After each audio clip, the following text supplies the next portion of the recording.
Hey guys, FishinNstuff. Today we're making some awesome carp bait. It's awesome, it's cheap, and it's simple to make. So stick around. Today we're making some rice carp bait, and it's called Forever Rice because it lasts forever. Honestly, it don't last forever, but it lasts a long time if you keep it at the right temperature. To where regular rice carp bait will last for one trip, Forever Rice can last a whole year. This is actually one of the best carp baits you can make for the money, for what it costs you, and you can have it ready to use pretty dang fast. I had another carp bait video, and on it I showed you a bait that I use for years that works really good, and I explained the difference between pack baits and dough baits. If you hadn't seen that video, go over there and check it out.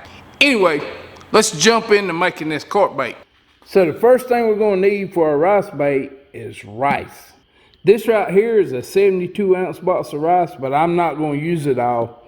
And rice comes in all different sizes: 14 ounce, 28 ounce, of course 72 ounce. It comes in all different sizes, and you get the amount that you're going to use for your bait. I'm just going to measure out what I need of my rice.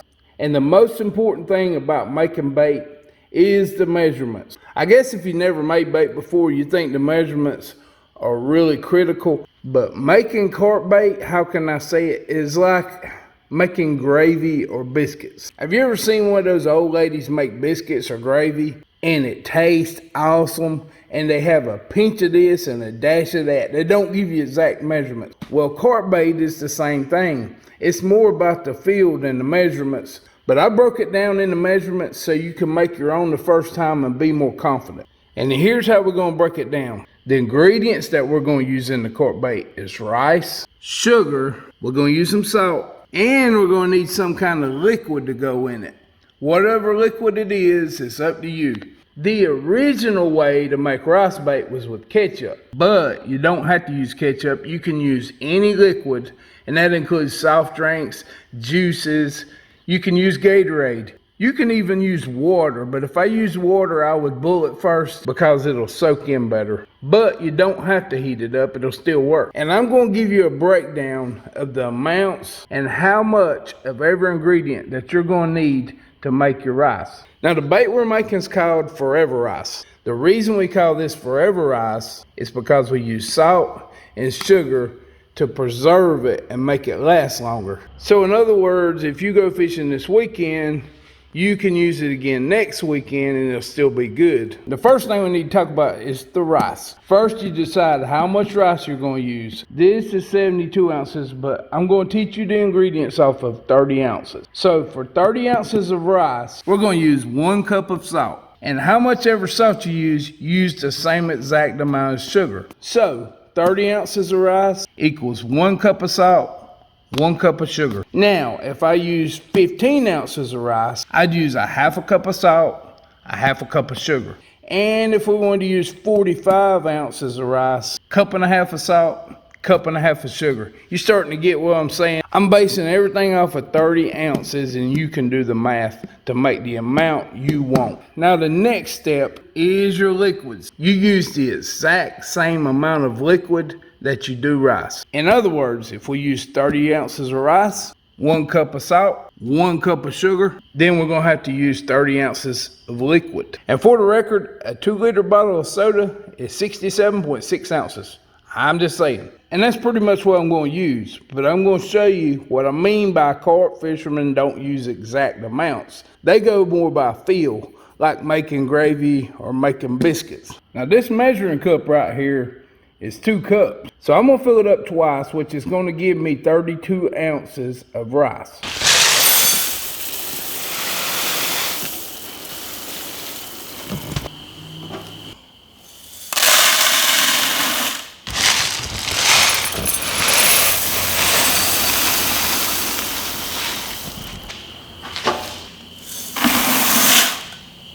Now next, I'm going to put a cup of salt.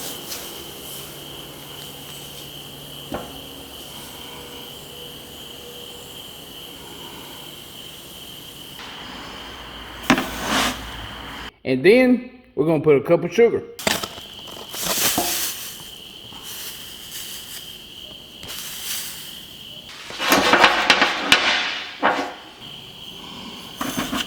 All right, so that's what we got now. We got a cup of salt, cup of sugar, and 4 cups of rice, which is 32 ounces. And we're not worrying about those other 2 ounces because carp fishermen don't use exact measurements. You know what I'm talking about. Now, something else I want to tell you, in case you didn't know, always mix your dry ingredients together first before you put anything wet into it. Now, if we want to put any dry flavorings in it, it'd be the time to do it. I mean, like you could put Kool-Aid. I'm using strawberry. You can use Kool-Aid, but there's no sugar in Kool-Aid, but there's sugar in there. If you think it works, use it. This right here is hard to recognize for some people probably, but it's strawberry snow cone mix. And this is basically what you use to make snow cones with. You can find this stuff on Amazon. Most carp places have it if there's a carp store near you. I think it works really good. You could also use strawberry jello if you wanted to, because a lot of people like making stuff out of jello. I do know this, all the jello and Kool-Aid chickens and all that stuff came from carp fishing, because I was doing this over 30 years ago when I was young, and they was doing it before that. So carp fishermen are notorious for flavoring their baits. And I'm going to use the snow cone mix, and I might go ahead and throw the Kool-Aid in there just for good measure.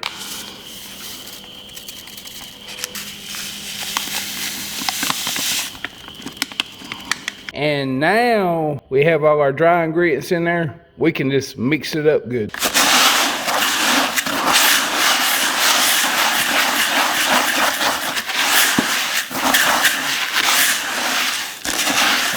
So I got my dry ingredients mixed together now. See how simple this is, right? Anyway, next we're gonna put our liquid in. And like I told you already, you can use any kind of liquid. The liquid doesn't really matter. You just need something to soak into the rice and to make it all bond together. I'm gonna use strawberry Fanta because it's hard to find other strawberry drinks. Now, if I was making cherry, I'd probably use Cheerwine because it's cherry flavored. And cherry and strawberry ain't that much different. Sunkist does make some cherry drinks. You could use that if you want to. You could use Gatorade. Like I said earlier, you can use water if you want to and flavor it later while you're fishing. It doesn't matter. In this 2 liter, there's 67 ounces, like I said, and you can measure out 32 ounces if you want to. 32 ounces double to 64, and it's close enough to 67, and that's what I mean by you don't need exact measurements. So I'm going to pour about half this bottle in there.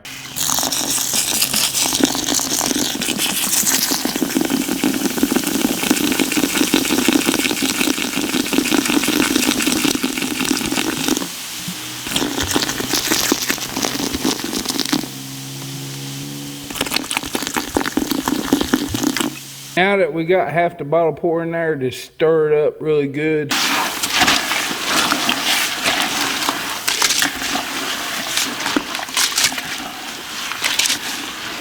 Now, I got my rice just a little bit too soupy because I poured more than half the bottle in there. But I did it on purpose because I get a lot of comments about this is wrong or that's wrong. I'm going to show you how to fix it if you get it too wet. If you get it too dry, you just add more soda. If you get it too wet, I can add a little bit more rice, sugar, and salt, and I can fix this. So I'm going to add another cup of rice.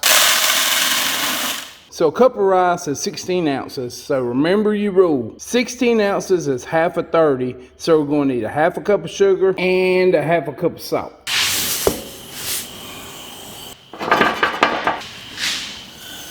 And then your rice will be fixed. It's going to be a little bit too wet. I mean, you see all the liquid in the bottom? That's okay because it has to soak that up in order to be a pack bait. And it ain't going to look like this when it's done.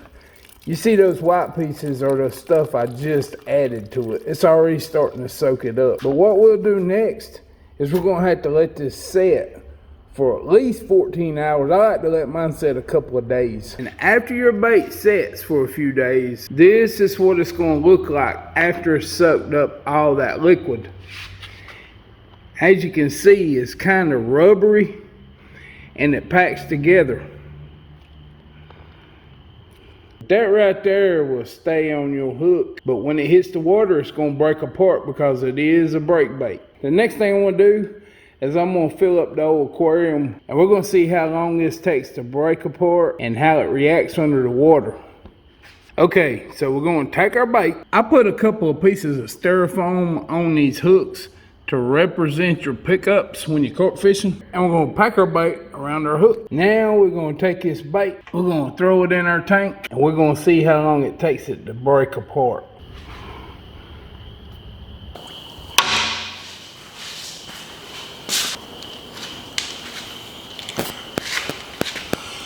You know what's cool? You see that red on the bottom? That's the flavoring coming off the bait, and it's kind of spreading around in the tank. That's kind of cool.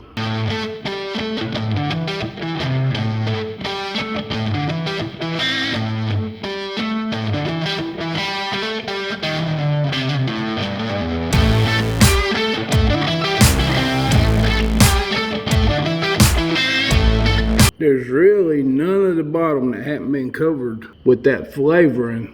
Pretty dang awesome right there. It's still breaking apart. You can see bubbles coming out. Well, that carp bait turned out awesome. And on my last carp bait video that I did, I gave some tips for carp fishing if you're new and just starting out. And they're pretty good tips. Well, I'm gonna show them again, but before I do, if you ain't checked out my channel page, go check it out. I got a long list of DIYs that'll help you save some money. And if you see something you like, click subscribe and click the bell so that YouTube will notify you when I post videos and you can watch them. Anyway, on with them tips. I got a video where I showed how you could make these little flags to go on your rod. And you take a paper clip and you make them. And I got a video where I show you how to make this stand right here. If you're using one of those carp flags, you're going to get confused because it's going to keep making your flag go up every time a gust of wind catches your line. I like to put my rod stands in at an angle like this, and I like to make it where the tip of the rod's barely touching the water. Now the reason I do that is because if the wind blows, the only thing that's going to happen is it's going to cause your bobber to shake. And the only way your bobber's going to go up is if a fish is on it. But really the only way you want to fish like this is if you got these stands with these cup holders. I mean, these things are awesome, and I do got 2 videos showing how to make these. And I'm telling you now, your rod and reel ain't coming out of one of these stands. Them rods right there, they ain't coming out of them stands. I'm telling you. So, get you a box of rice, get you some sugar, get you some salt, get you some kind of liquid, and make you some forever rice because it's awesome. And as always, I appreciate you watching, and I'll see you on the next build.